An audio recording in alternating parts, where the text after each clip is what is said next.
Em Contato, o Ministério de Ensino do Dr. Charles Stanley, alcançando o mundo com o Evangelho de Jesus Cristo. A seguir em Contato, Estou Salvo. E agora? Quando você foi salvo, alguma pessoa se sentou com você e disse: "Deixe-me te explicar o que aconteceu com você. Quero falar com você sobre Deus para que você entenda quem Ele é. Eu quero explicar a você quem é Jesus em seu relacionamento com Deus. Eu quero que você entenda a presença, a obra e o poder do Espírito Santo que agora começará a trabalhar em sua vida. Quero te ajudar a ver que tem algumas responsabilidades agora que se tornou cristão, porque o que você disse é que está disposto a se tornar um seguidor de Jesus Cristo. Alguém já disse a você que agora há certas coisas que você precisa saber, agora que você é um cristão. Eu quero que você ouça com atenção, porque é uma passagem nas Escrituras que aborda tudo isso. E se pensar nisso por um momento, é algo que é muito sério. Receber Jesus Cristo como seu Salvador pessoal e escolher, por sua vontade, segui-lo. Então, quero que abra, por favor, em Filipenses, capítulo 2, começando no verso 5 desse segundo capítulo de Filipenses. A Escritura diz: "Tenham em vocês a mesma atitude e houve também em Cristo Jesus, que, embora existisse na forma de Deus, não considerou a igualdade com Deus uma coisa a ser alcançada, mas esvaziou-se a si mesmo, assumindo a forma de servo e tornando-se semelhante aos homens. Sendo encontrado na aparência de homem, ele humilhou-se, tornando-se obediente até a morte de cruz. Por esta razão, também, Deus o exaltou soberanamente e lhe deu um nome que é sobre todo nome, para que, ao nome de Jesus, todo joelho se dobre, daqueles que estão nos céus e na terra e debaixo da terra, e que toda língua confesse que Jesus Cristo é o Senhor, para a glória de Deus Pai." Agora veja o próximo verso. "De sorte que," ou seja, baseado em tudo isso, "de sorte que, meus amados, assim como sempre obedecestes, não só na minha presença, mas muito mais agora na minha ausência, assim também operai a vossa salvação com temor e tremor. Porque é Deus quem opera em vós tanto o querer como o efetuar, segundo a sua boa vontade." Esse é um dos mais importantes versículos da Bíblia quando se trata de viver uma vida cristã. E provavelmente a maioria de vocês leu isso e pensou: o que isso significa? Então, quero que pensemos em algo aqui. Quero que pensemos em três questões, três coisas que quero que consideremos. E a primeira coisa que quero que falemos é simplesmente isso. E é a pessoa e o lugar de Jesus Cristo em sua vida. Você diz: eu sou cristão há muito tempo. Mas só ouça com atenção. Quem é Ele? Muitas pessoas pensam que Jesus foi um homem que morreu na cruz por meus pecados. Mas ouça o que Paulo disse. Paulo disse que Jesus Cristo era o encarnado Filho de Deus. O que isso quer dizer? Quer dizer que Ele era Deus que veio em carne. Andou entre os homens, tornou-nos possível compreender quem Deus é e como Ele é o que está dizendo neste texto. E ele disse: esvaziou-se a si mesmo, assumindo sobre si a forma de um servo. Ou seja, Jesus veio a este mundo como Filho de Deus, assumindo sobre si a forma de um servo, para obedecer ao seu Pai. Não só isso, a Escritura diz: ele foi achado na forma de um homem, humilhou-se a si mesmo como homem, assim como qualquer outro homem, só que não tinha pecado. E não só isso, a Escritura diz nesta passagem que ele obedeceu ao Pai até o ponto de ir para a cruz. Ou seja, a razão que Jesus veio foi morrer por você. Agora, ouça atentamente. Se Deus, o Pai, enviou seu Filho Jesus e ele morreu na cruz para tornar possível que você fosse perdoado e tivesse um correto relacionamento com Deus e fosse para o céu, então deve ser algo muito sério em viver uma vida de pecado. Porque o Pai enviou seu Filho para morrer na cruz e pagar toda a sua dívida de pecado. Esse era o único caminho de você e eu chegarmos ao céu. Então ele disse que veio E ele foi à cruz para pagar sua dívida de pecado e a minha, é isso que ele é, disso que ele se trata.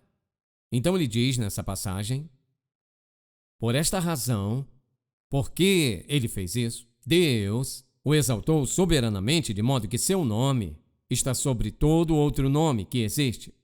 Ou seja, o nome de Jesus é o mais alto nome que existe. Não há nenhum nome que carregue mais qualidade, não há nenhum nome mais celestial, não há nenhum nome que tenha o poder e a força que o nome de Jesus Cristo tem. Ele deu a ele esse nome incrível. Então a Escritura diz não apenas isso, mas ele diz, por isso também Deus o exaltou soberanamente, ele deu um nome que é sobre todo nome, para que, ao nome de Jesus, todo joelho, se dobre dos que estão nos céus, na terra e debaixo da terra. E, ou seja, Jesus Cristo veio como Senhor, não só Salvador. Todo joelho se dobrará, toda língua um dia confessará que Jesus Cristo é Senhor, como ele diz, para a glória de Deus Pai. Agora deixe-me interpretar essa palavra Senhor. O que significa, em essência, é isso. Ele é o chefe. Senhor, aqui significa que ele é o governante soberano. O Criador, como Paulo descreveu em Colossenses, ele criou todas as coisas existem e são sustentadas por ele. Ele é o chefe. Quando você crê em Jesus Cristo como seu salvador pessoal, ouça, você não tem só seus pecados perdoados. Você assumiu uma posição de seguidor, ou seja, é seguir Jesus Cristo, que é o Senhor de tudo e de todas as coisas. E tantas pessoas que creram em Jesus Cristo como seu Salvador, ninguém lhes fala sobre isso. Eles dizem, bem, eu criei em Jesus como meu Salvador, agora sou um cristão. Cristão para fazer o quê? Cristão para viver como? Nenhum nome se iguala ao nome dele. Ele é o Senhor, todo joelho se dobrará, toda língua confessará. Por quê? Confessar que ele é Senhor para a glória de Deus Pai. Essa é a vontade do Pai, que eu confesse que ele é meu Senhor. E o que estou dizendo é simplesmente isso. Na linguagem de hoje, eu vejo Jesus Cristo como meu Salvador. Também o conheço diariamente de uma maneira prática. Ele é o chefe. Ele tem o direito de cancelar todas as jogadas de minha vida. Ele tem o direito de me dizer para onde ir. Ele tem a autoridade, a capacitação e o poder não só para me dizer o que fazer, mas também para me capacitar para fazê-lo. Ele é o Senhor da nossa vida. Em algum lugar ao longo do caminho, nós separamos Jesus Cristo, o Salvador, do senhorio. Quando você nega a posição dele como Senhor, logo de cara diz, bem, vou tomá-lo como meu Salvador, mas esse negócio de Senhor, eu não sei sobre isso. Ouça, quer saber? Ele não é duas pessoas. Ele é Jesus Cristo, nosso Salvador e Senhor. E a Bíblia diz que ele é exaltado ao ponto de ser Senhor, porque, ouça, isso traz glória e honra ao Pai. Então, a primeira coisa que temos que lembrar é compreender totalmente é quem ele é e qual é o seu lugar em nossas vidas. E isso é o que Paulo estava dizendo nesta primeira parte dessa passagem agora. Vamos abrir em verso 11, quando ele diz, toda língua confessará e todo joelho se dobrará. Esta é a vontade do Pai. Agora, observe o que acontece no próximo versículo aqui. Tendo dito tudo isso, eis o que Paulo diz. Ele diz, de sorte que, ou seja, portanto, no entanto, agora, de sorte que, meus amados, assim como sempre obedecestes, não só na minha presença, mas muito mais agora na minha ausência, assim também operai a vossa salvação com temor e tremor. Agora o que ele quer dizer com isso? Operai a vossa salvação com temor e tremor. Bem, Paulo estava escrevendo para cristãos. Quando ele começa esse livro, ele diz logo no começo, aos santos de Filipos, então está falando de crentes. E ele diz, nesta passagem particular, ele diz, mas enquanto eu estava com vocês, foram muito obedientes e seguiram a obra. E agora que eu parti, ainda estão fazendo a mesma coisa, é maravilhoso. E eis o que ele disse. Agora sim também, operai a vossa salvação com temor e tremor. Mas o que é que ele quis dizer? Bem, eis o que muitas pessoas pensam. E esta é a mais enganosa ideia que Satanás poderia perpetrar. E ele tem muito sucesso nisso. Quando ele diz, operai a vossa salvação, ouça atentamente. Ele não disse, trabalhe para a sua salvação. Mas estando salvo, ocupe-se nisso. E é uma grande diferença. Porque entende, muitas pessoas creem, muitas foram ensinadas. Bem, se você for bom bastante, se apenas viver uma vida boa, e você vai para o céu, e Deus aprova, vai viver uma vida boa. Bem, o que é uma vida boa? Agora, observe a falácia disso, porque isso é o que Satanás perpetra sobre multidões de pessoas, e se perguntar seus amigos, pergunte aos seus amigos e os amigos de trabalho, por que você acha que quando estiver diante de Deus, Ele irá te aceitar no céu? Bem, eu sou uma pessoa muito boa. Eu não sou mau, não roubo, minto, trapaceio, não cometo adultério. Nunca estive na prisão e eu tento trabalhar duro se puder, ou seja, por que eu não haveria de ir? De que se trata tudo isso? É tudo sobre mim. Agora, preste atenção, é uma das coisas mais críticas da Bíblia. Deus não nos aceita em nossas obras, pela simples razão que salvação não se baseia no que eu faço. A salvação é baseada no que Jesus fez quando ele foi à cruz e derramou seu sangue no Calvário. É disso que se trata a salvação, porque percebe? É a justiça que Deus quer em nossa vida. E não há sequer um único de nós que seja justo dentro de si mesmo. Todos e cada um de nós já pecou, já pecou, já pecou, já pecou. Nunca poderíamos nos orgulhar de justiça. Só nos orgulhamos de nossas obras. Mas veja o que Deus estava lhe dando na cruz é o nosso problema do pecado, não nossas obras. Pela nossa própria natureza, chegamos a esse mundo como pecadores. Não são nossas obras, é o nosso pecado, ele tratou do nosso problema. E o que isso custou a ele foi a morte do seu filho quando ele morreu na cruz. Ele tornou possível que toda pessoa que estivesse disposta a aceitá-lo como salvador pessoal fosse aceita por ele e se tornasse um filho de Deus, e seu nome fosse escrito no livro da vida do Cordeiro. Então, quem acha que pode ir ao céu pelas boas obras, vou te dizer, meu amigo, você não vai para o céu pelas boas obras, você não consegue trazer um único versículo das Escrituras para provar que pode, posso lhe dar muitos que provam que você não pode, e se você pode ir para o céu por boas obras, Deus cometeu um horrível erro ao enviar seu filho à cruz, tendo ele sido crucificado por nossos pecados, maior erro já cometido na história da humanidade. Deus não comete erros, e então ele o enviou para a cruz porque esse era o único caminho, ele pagou totalmente nossa dívida de pecado. Agora veja esse versículo. Ele diz que temos que operar nossa salvação com temor e tremor. O que quer dizer isso? Eis o que quer dizer. Eis o que ele quis dizer. Que nós devemos, preste atenção, devemos colocar nossa experiência de salvação no modo operacional. É para estar operacional, ou seja, agora tendo confiado em Jesus Cristo como meu Salvador, eu devo viver o que Deus colocou dentro de mim, que é a vida de Cristo. Quando creio nele como seu Salvador, a Bíblia diz que o Espírito Santo veio habitar em você, com você, sobre você para sempre. É o Espírito Santo trabalhando em e através de nós, que Deus trabalha em nossas vidas. Então, é uma coisa progressiva. Ele diz, operai a vossa salvação, com temor e tremor, ou seja, temos que viver de tal maneira que alguém saiba que você é diferente. É por isso que ele diz, uma vez que creu nele como seu Salvador, você será como sal. Tem que fazer a diferença. Pode ser cura para alguns e agitador para outros, mas depende da reação deles. Deve ser como sal e como a luz deve impactar. Ou seja, quando crentes vivem uma vida de santidade, reconhecendo que o Senhor é o seu chefe, e eles o seguem porque o amam e entendem o que ele fez por eles. Então o que acontece? A vida deles impacta a vida de outras pessoas. E o que eu quero que você veja é isso, porque alguém não explicou tudo isso a você, bem no início. Não há desculpa. Você diz, bem, sabe, eu quero fazer o melhor que puder. Sim, estamos ouvindo. Isso é que Jesus é o Senhor da sua vida. E Ele está vivendo e trabalhando dentro de você para cumprir seu propósito. Para você. Então, o que isso quer dizer? Quer dizer, temos uma responsabilidade. É disso que se trata. Ou seja, se eu creio nele como meu Salvador, ele escreve meu nome no livro da vida do Cordeiro. Eu sei que vou para o céu, ele está preparando o lugar para mim, eu tenho uma responsabilidade. Ele disse, operai a vossa salvação. Jesus Cristo é o Senhor da sua vida e ele tem o mais incrível plano. Mas você deve estar disposto a seguir sua liderança e orientação.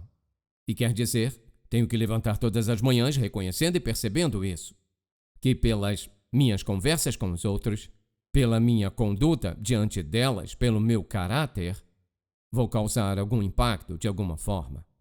É o que ele quer que você faça, entende? As pessoas dizem, não posso pregar, não posso ensinar. Você não tem que fazer nada disso, porque o que você está fazendo está enviando uma mensagem. Bem, quer uma pessoa esteja num púlpito pregando uma mensagem ou vivendo entre outras pessoas, está enviando uma mensagem. E a questão que eu te perguntaria é esta: qual a mensagem que está enviando? Está enviando uma mensagem que foi salvo pela graça de Deus, que tem paz e alegria em seu ser? Você está enviando a mensagem que o poder de Deus está agindo em sua vida?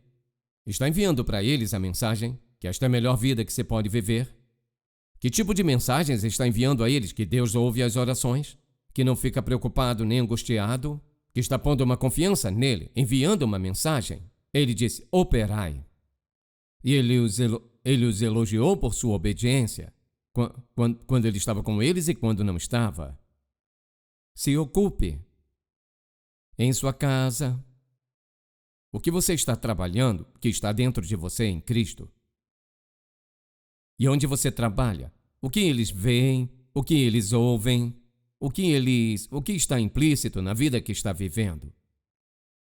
Quando eles contam uma piada ou algo assim, você escuta e ri ou você vai embora? Quando eles sugerem coisas que você sabe que, bem lá no fundo, são realmente desonestas, você diz não, você diz talvez, ou você diz sim. Quando você é convidado para algum lugar que você sabe que não é adequado para um filho de Deus, você diz sim ou você diz não? Veja isso. Quanto mais consciente você estiver do senhorio de Jesus Cristo que vive dentro de você, mais consciente estará de sua presença, mais rapidamente dará a resposta certa. Há uma responsabilidade em viver uma vida santa. Você precisa trabalhar isso. Tem que viver isso. É nossa responsabilidade. Então, primeiro, eis o que ele disse. Ele disse, você precisa saber qual o lugar que Jesus ocupa em sua vida. Em segundo lugar, deve perceber que você tem uma responsabilidade. Você tem uma responsabilidade de viver o que ele colocou em você. E a terceira coisa que ele diz é simplesmente isso: que cada um de nós tem esse poderoso recurso dentro de nós. Então ouça o que ele disse.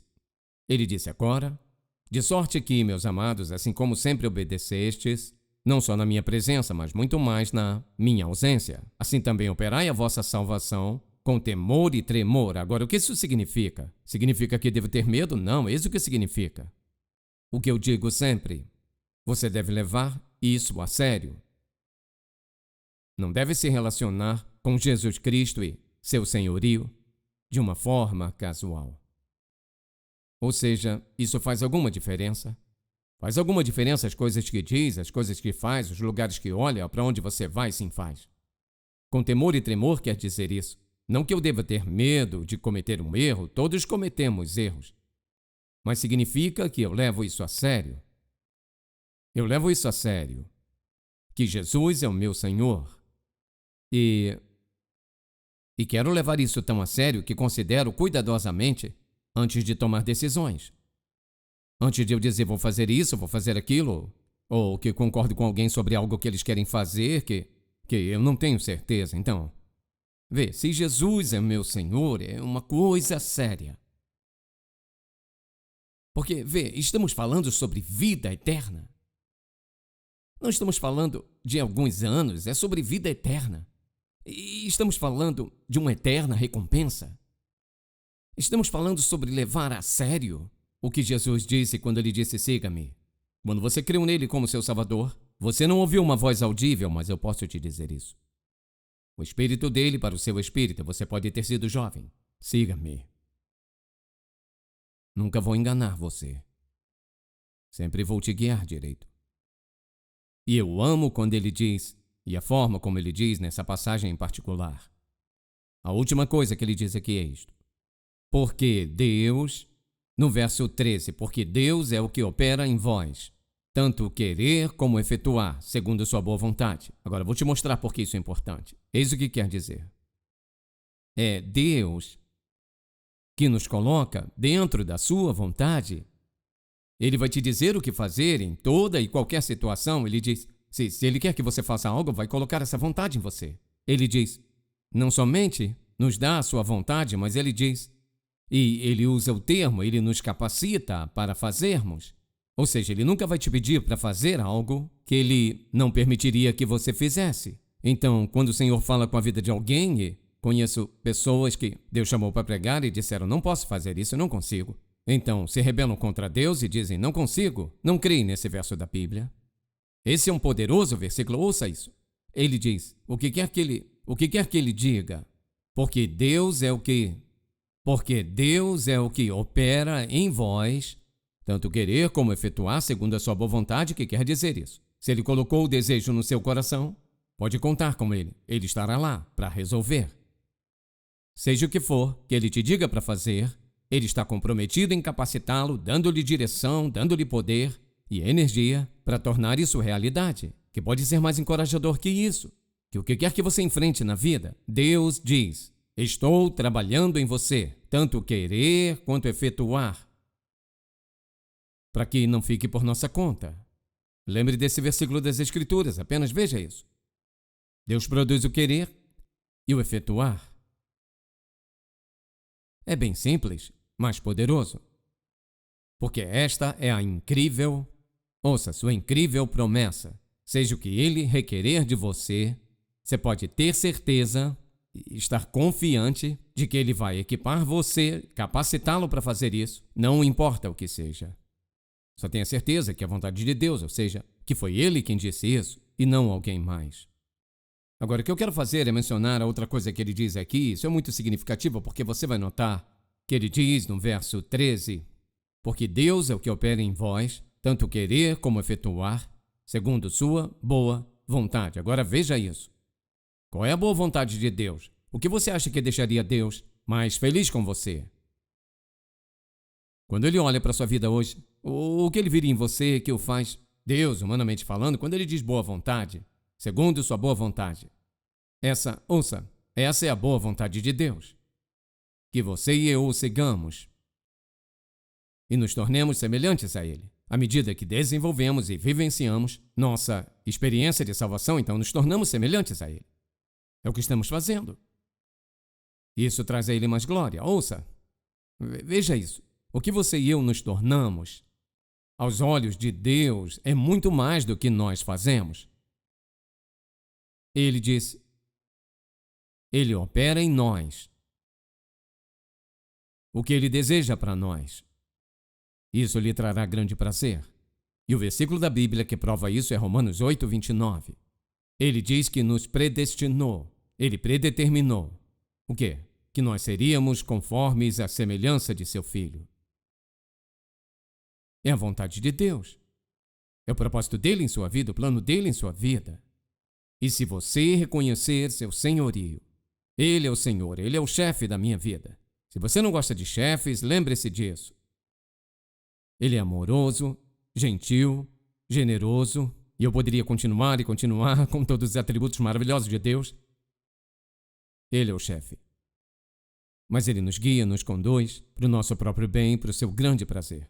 Ele diz, é algo agradável para Deus que você e eu andemos em seu espírito.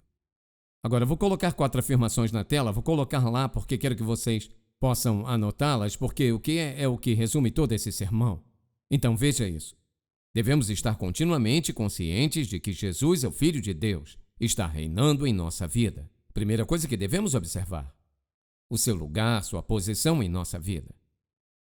A segunda, nós temos uma responsabilidade pessoal de viver o que ele colocou dentro de nós, e é uma vida justa.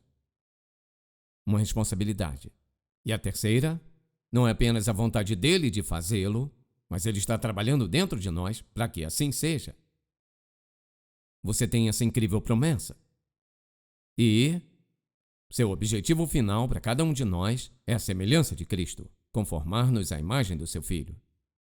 Se for sábio, vai anotar isso. E se você ouvir alguém, por exemplo, que acabou de ser salvo, vou te dizer que você pode ser uma bênção. Se pudesse sentar e dizer a ele: deixe-me te mostrar 4 coisas que vão te ajudar em toda a sua vida cristã. Porque é disso que essa vida cristã se trata. Pai, te amamos, te louvamos, te agradecemos por assumir tal compromisso que assumiu, de que tudo o que quiser para nós, você também efetuará para nós. Só queremos dizer obrigado. Porque significa que nunca estaremos em uma posição que não possamos fazer sua preciosa vontade. Eu oro por aqueles que estão ouvindo ou assistindo que não são salvos, que têm pensado nisso, mas nunca foram salvos. Até falam sobre isso, até consideram em alguns momentos, mas por algum motivo não fazem. Que tu graves em seus corações que é um assunto sério, um assunto eterno. Trata-se de Jesus que morreu na cruz e sua vontade de viver dentro de nós e de viver através de nós todos os dias essa incrível, santificada e satisfatória vida. Te amamos e te louvamos, Pai, por nos amar tanto hoje. Em nome de Jesus. Amém. Se você foi abençoado pelo programa de hoje, por favor, visite-nos em intouch.org. Em Contato, levando pessoas do mundo inteiro a um relacionamento crescente com Jesus Cristo e fortalecendo a igreja local. Este programa é patrocinado pelo Ministério Em Contato e é possível pela graça de Deus, suas orações e ofertas fiéis.